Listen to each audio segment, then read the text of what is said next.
प्रिय विद्यार्थियों, इस वीडियो के माध्यम से मैं आपके साथ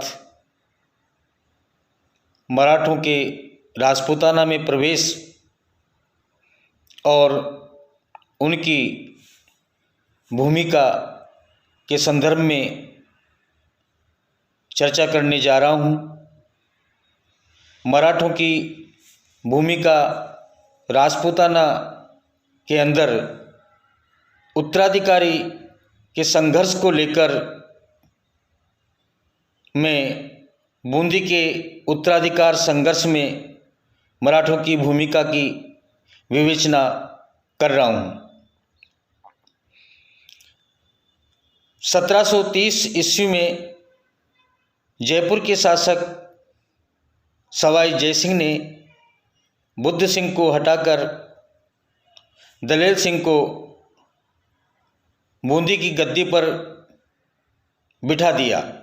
इस पर बुद्ध सिंह की कछवा रानी ने मराठों से सहायता मांगी और इस सहायता के बदले उन्हें 6 लाख रुपए देने का वचन दिया। अतः 1734 ईस्वी में मराठों ने बूंदी पर आक्रमण कर बुद्ध सिंह के पुत्र उम्मेद सिंह को बूंदी की गद्दी पर बिठा दिया, परंतु मराठों के वापस लौटते ही सवाई जयसिंह ने बूंदी पर आक्रमण करके दलेल सिंह को पुनः बूंदी का शासक बना दिया। उम्मेद सिंह द्वारा बूंदी की गद्दी प्राप्त करने का प्रयास करना। 1743 ईस्वी में सवाई जयसिंह की मृत्यु हो गई तथा उम्मेद सिंह ने बूंदी की गद्दी प्राप्त करने के प्रयास शुरू कर दिए।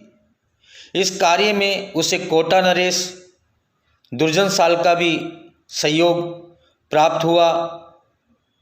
1744 ईस्वी में उम्मेद सिंह ने बूंदी की गद्दी पर पुनः अधिकार कर लिया, परंतु कुछ समय पश्चात ही जयपुर के शासक ईश्वरी सिंह ने मराठों की सहायता से बूंदी पर आक्रमण कर लिया और उम्मेद सिंह को पुनः गद्दी से वंचित कर दिया गया।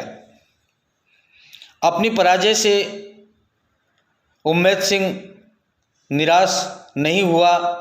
उसने कोटा नरेश दुर्जन साल से 16 लाख रुपए की आर्थिक सहायता लेकर अपनी सैन्य शक्ति को बढ़ाया।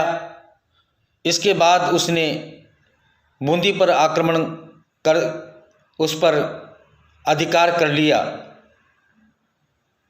परंतु 15 दिनों के बाद ही उसे बूंदी छोड़नी पड़ी।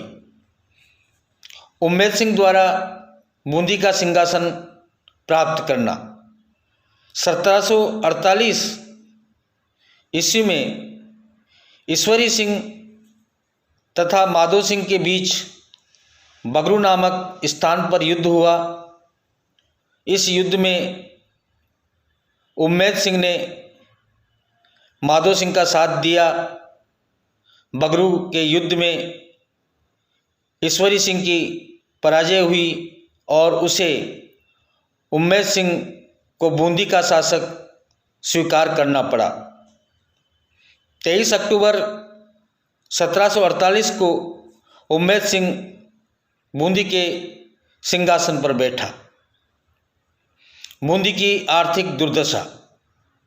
यद्यपि उम्मेद सिंह बूंदी का सिंहासन प्राप्त करने में सफल हुआ, परंतु लंबे समय से चले आ रहे संघर्ष के कारण बूंदी की आर्थिक व्यवस्था दयनीय हो गई।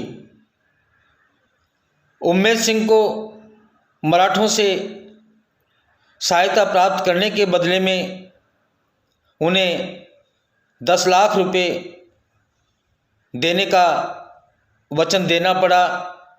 उसे बूंदी, नैनवा तथा दूसरे स्थानों की चौथ भी उन्हें देनी पड़ी। इस प्रकार बूंदी के इस दीर्घकालीन संघर्ष में राजस्थान के नरेशों को जनधन की काफ़ी हानि उठानी पड़ी। तो इस प्रकार से इस टॉपिक के अंदर हमने आपको बूंदी के उत्तराधिकार संघर्ष में मराठों की भूमिका की विवेचना के संदर्भ में संक्षिप्त रूप से आपको जानकारी प्रदान की है। ये आपकी परीक्षा के दृष्टिकोण से काफ़ी महत्वपूर्ण सिद्ध होगी। धन्यवाद।